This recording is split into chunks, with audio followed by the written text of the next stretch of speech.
Okay. Good morning, dear children. You are welcome to Akkanna's spoken English class. This is Chandrakant Akkanna. And dear children, in today's class, we are going to learn the difference between may and might. Already in our previous videos, we learned may. And in those videos, I told you that may means possibility. May means possibility. And it's Kannada meaning is ಇದರ ಕನ್ನಡ ಅರ್ಥ ಏನಂದ್ರೆ ಬಹುದು ಅಂತ ನಾನು ಹೇಳಿದ್ದೀನಿ ನಿಮಗೆ ಹೋದ ಒಂದು ವಿಡಿಯೋದಲ್ಲಿ.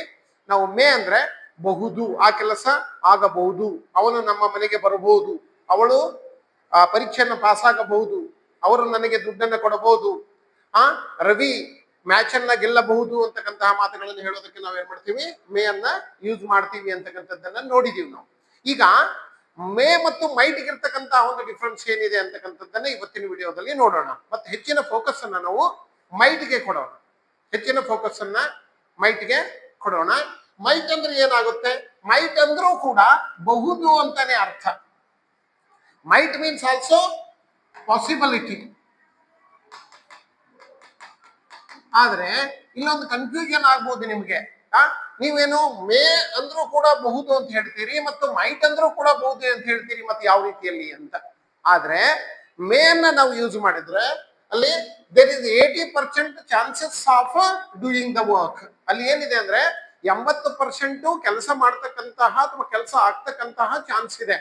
ಅದನ್ನೇ ನಾವು ಮೈಟ್ ಆಗಿ ಯೂಸ್ ಮಾಡಿದ್ರೆ ಅಲ್ಲಿ ಕೇವಲ 30% ದೇರ್ ಇಸ್ ಲೆಸ್ ಚಾನ್ಸಸ್. ಅಲ್ಲಿ ಯಾಕಂದ್ರೆ ಒಂದು ಪ್ರಿಡಿಕ್ಷನ್ ಮಾಡ್ತೀವಿ ನಾವು, ಅಂದ್ರೆ ಅಲ್ಲಿ ಊಹೆ ಮಾಡ್ತೀವಿ ನಾವು, ಆ ಕೆಲಸ ಆಗುವ ಸಾಧ್ಯತೆ ಕಡಿಮೆ ಇರುತ್ತೆ. ಸಾಧ್ಯತೆ ಅಂತಕ್ಕಂಥದ್ದು ಅದಕ್ಕೆ ಭವಿಷ್ಯದಲ್ಲಿ ಹಿಂಗ ಆಗಬಹುದು ಅಂತಕ್ಕಂತಹ ಊಹೆಯನ್ನ ಮಾಡ್ತೀವಿ ಯಾವಾಗ ನಾವು ಮೈಟನ್ನ ಯೂಸ್ ಮಾಡಿದ್ರೆ.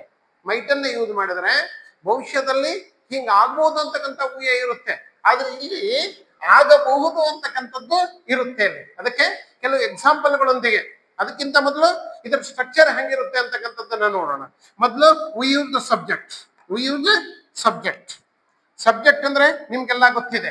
ಏನಂದ್ರೆ I, we, you, they, he, she, it. ಎಲ್ಲಕ್ಕೂ ನಾವೇನಂತೀವಿ? ಸಬ್ಜೆಕ್ಟ್ ಅಂತ ಹೇಳ್ತೀವಿ. ಅದಾದ್ಮೇಲೆ we use may or might. Then we use base form of the verb. Base form of the verb means V1 form of the verb we use. Then with that we use an object. We use an object. Let us come to learn may and might with some examples. ಕೆಲವು example ಗಳೊಂದಿಗೆ ಮೇ ಮತ್ತು mite ಅನ್ನ ನೋಡೋಣ ಬನ್ನಿ ಮಕ್ಕಳಿಗೆ. ನೋಡ್ರಿ ಇಲ್ಲಿ ಮೊದಲನೇದಾಗಿ C may stay in the city tomorrow. C may stay in the city tomorrow. ಇಲ್ಲಿ ಚಾನ್ಸ್ ಜಾಸ್ತಿ ಇದೆ ಅಂತ, ಸಿಟಿಯಲ್ಲಿ ಇರ್ತಕ್ಕಂತಹ ಚಾನ್ಸ್ ಜಾಸ್ತಿ ಇದೆ, ಅವಳು ಸಿಟಿಯಲ್ಲಿ ಇರಬಹುದು. ಅದನ್ನೇ ಸಿ ಮೇ, ಅದನ್ನೇ ನಾವು ಹಿಂಗ್ ಹೇಳಿದ್ರೆ she may stay, she might stay in the city tomorrow ಅಂದ್ರೆ ಈ ಮೇಗಿಂತಲೂ ಮೈಟ್ ಅನ್ನ ಯೂಸ್ ಮಾಡಿದಾಗ ಅಲ್ಲಿ ಅವಳು ಸಿಟಿಯಲ್ಲಿ ಇರ್ತಕ್ಕಂಥ ಚಾನ್ಸ್ ಕಡಿಮೆ ಇದೆ ಅಂತಕ್ಕಂಥ ಮಾತನ್ನ ಹೇಳ್ತಕ್ಕಂಥದ್ದು. ಅದಕ್ಕೆ she may stay in the city tomorrow.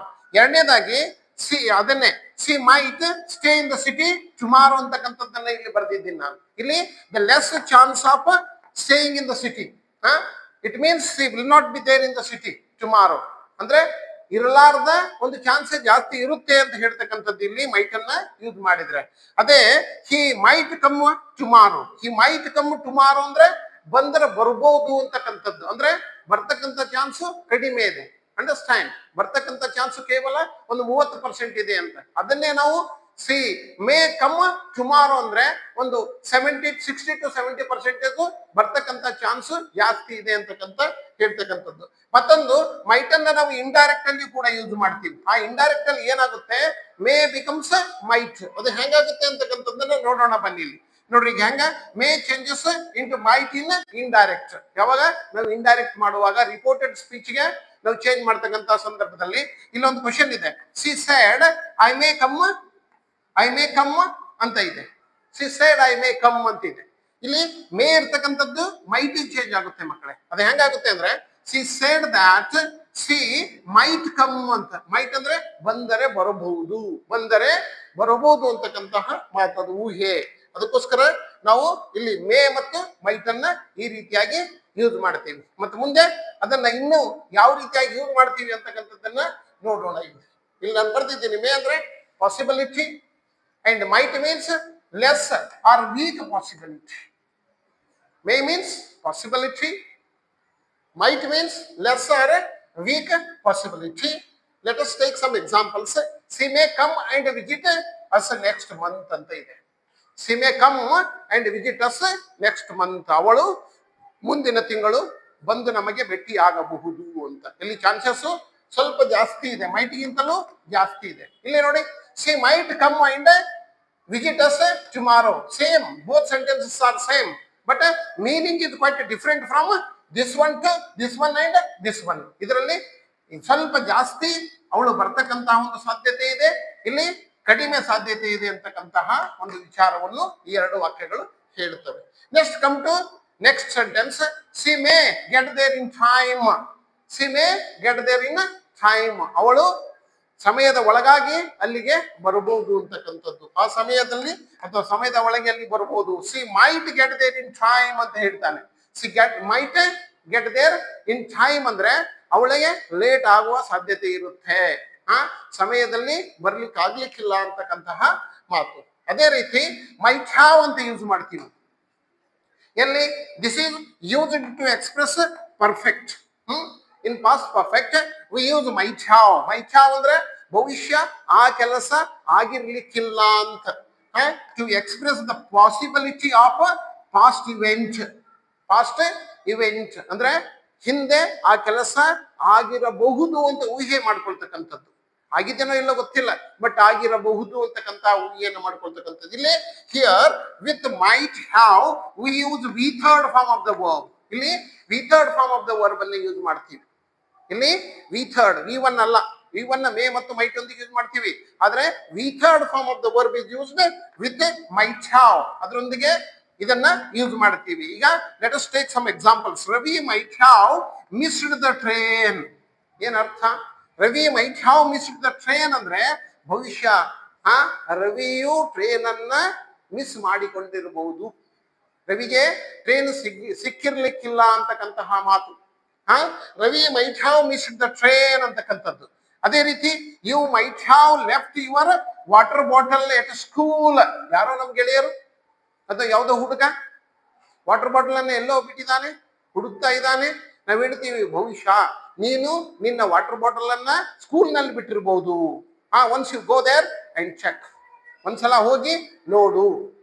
If you go to the school and see whether your water bottle is there, you might have missed your water bottle in the school or left your water bottle in the school ಅಂತಕ್ಕಂತಹ ಮಾತು. ಅದೇ ರೀತಿ the pills might have helped her if she had taken them regularly. ಇಲ್ಲಿ ನೋಡ್ರಿ, ಒಂದು ವಾಕ್ಯದಲ್ಲಿ ಹೇಳುತ್ತೆ, ಈ ಕಡೆ ಇಫ್ ಆದ್ಮೇಲೆ ಇದು ಹೇಳುತ್ತೆ she had taken them regularly ಅಂದ್ರೆ ಇಲ್ಲಿ ನೆಗೆಟಿವ್ ಉತ್ತರ ಇದೆ ಅಂತ.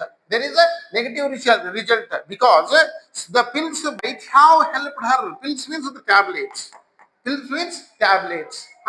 ಒಂದು ವೇಳೆ ಅವಳು ಟ್ಯಾಬ್ಲೆಟ್ ಗಳನ್ನ ಕರೆಕ್ಟ್ ಆಗಿ ತಗೊಂಡಿದ್ದಿದ್ರೆ ಅವು ಅವಳಿಗೆ ಹೆಲ್ಪ್ ಮಾಡಿರ್ತಿದ್ವು, ಅವಳಿಗೆ ಸಹಾಯ ಆಗಿರ್ತಿತ್ತು, ಅವಳ ಆರೋಗ್ಯ ಉತ್ತಮವಾಗಿರ್ತಿತ್ತು ಅಂತಕ್ಕಂಥ ವಿಚಾರವನ್ನು ಹೇಳೋದಕ್ಕೆ ನಾವೇನ್ ಮಾಡ್ತೀವಿ, ಇಲ್ಲಿ ನಾವು ಮೈಟ್ ಹ್ಯಾವ್ ಅಂತಕ್ಕಂಥದ್ದು ಕೂಡ ಯೂಸ್ ಮಾಡ್ತೀವಿ. This is used in past form. Past form ನಲ್ಲಿ ಇದು ಯೂಸ್ ಮಾಡ್ತೀವಿ, ಅದನ್ನ ಊಹೆಗೋಸ್ಕರ.